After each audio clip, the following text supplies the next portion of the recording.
Hey, it's Don Skaggs again with Empowered Inventing, the one place where we try to help you take ideas and opportunities and turn them into real things like products and businesses. Now, I want to talk to you a little bit today about the power of naming something. And on the surface, one thing, of course, is that the power of naming your product or your business can be very, very important. The right name for your product or your business could be something that would just put it on everybody's lips and just make it something very, very familiar and people really get it. And the wrong name can doom it to obscurity and failure. But digging a little deeper, I want to talk to you about the naming of something else, and that's the naming of where you want to be and how you're going to get there. And that's having a plan. So many times I see inventors and entrepreneurs that are very, very ambitious, but they have ambiguous, just nebulous plans on how they're going to get there. And they say, well, what I want to do is I want to make money. Well, number one, that's probably not a good why to have in the center of what you're doing anyway. Your why needs to probably change a little bit outside of the only thing you want to do is make money. That will not carry you through the tough times, by the way. Believe it or not, it will not work. You have to have a passion for what you're doing. But at the same time, you have to have a plan. Now, I think a lot of times inventors don't have plans because they feel like, oh, well, if I make a plan, stuff's just going to change. Well, you'd be right. Things are going to change. Things always change. But what you've got to do is you have to have a plan anyway. There's a famous quote by a general that where he says, no battle plan ever survived contact with the enemy. And it's very true, and it is very true for inventors and entrepreneurs. Because once you hit the ground, things start to change. You're running into an unknown territory. You know as many things as you can. Now you've learned, you've gained as much wisdom as you could to get into where you're at. You've totally immersed yourself, so you understand what you're getting into and all of that.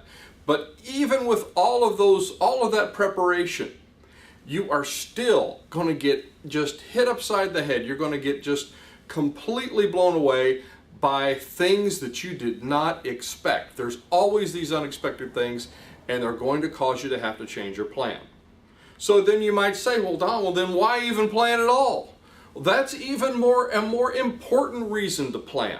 Because if you don't have a plan to start with, you're going to be completely lost and pretty much doom yourself to failure just for the fact that you didn't plan at all.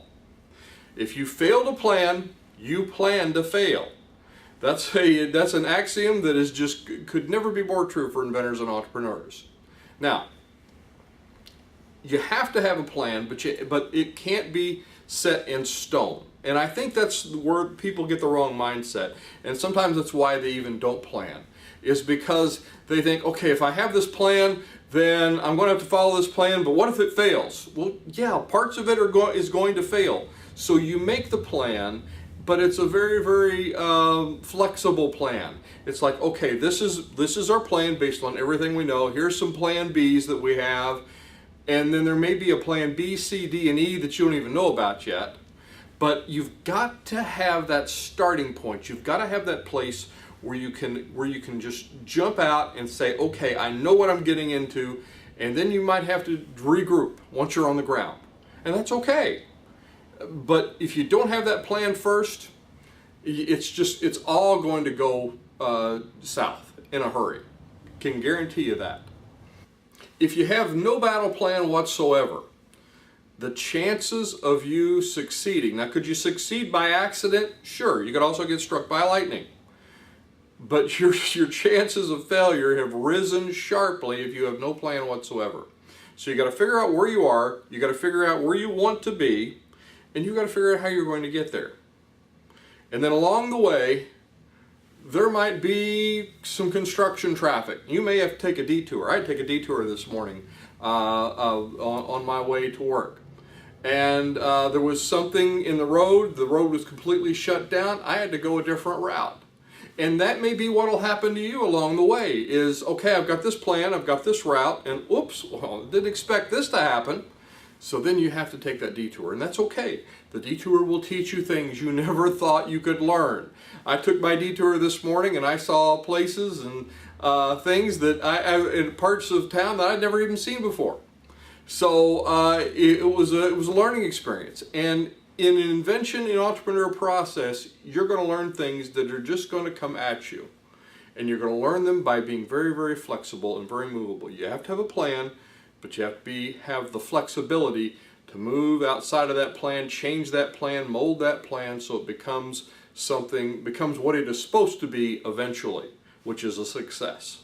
Now, when you're naming where you are, where you want to be, and how you're going to get there, when you're naming that, when you're planning that out, you have to become familiar with the steps of the process.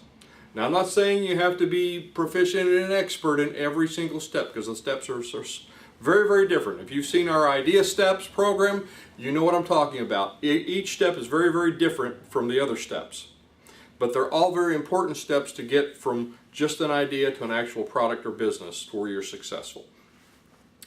But you have to become familiar with each step of the process. Now, I don't have to be an expert mechanic, and I am far from any type of an expert mechanic. I'm not a mechanic at all. But I have to understand when something's wrong with my car. I have to understand what's wrong enough to where when I go down to the mechanic shop, I don't end up paying for muffler bearings, which if you're not a mechanic, you know, or if you are a mechanic, you know there is no such thing as muffler bearings. But if I'm naive enough, then I can go get swindled by somebody unscrupulous person who's going to sell me muffler bearings that don't exist. So you have to become familiar with the process and with the people involved with the process. So that's a very important part of naming it, is becoming familiar with what you're naming. Now, way too many inventors will just jump into the process and they with no plan, and they just kind of run into it in this big creative ad hoc way, which is a real good way to be creative, but it's not. It's very, very process oriented, and you have to shift gears into that process orientation to be process oriented to get to that place to where you have a system, and that takes diligence. That's the hard, boring, non-romantic part of inventing and entrepreneurship, is that drudgery of the day-to-day stuff, and you have to do that. You have to do the hard stuff to be able to do the other stuff. Because the way you came up with your invention is very, very different than the way that you successfully execute it many times. So anyway, I hope this was helpful. I'm Don Skaggs, EmpoweredInventing.com, Empowered Inventing TV. And if you're watching this on YouTube, be sure to subscribe, help us build our tribe, hit that notification bell, and I will look to see you at the next meeting, workshop, maybe one of our online classes, or on the next video.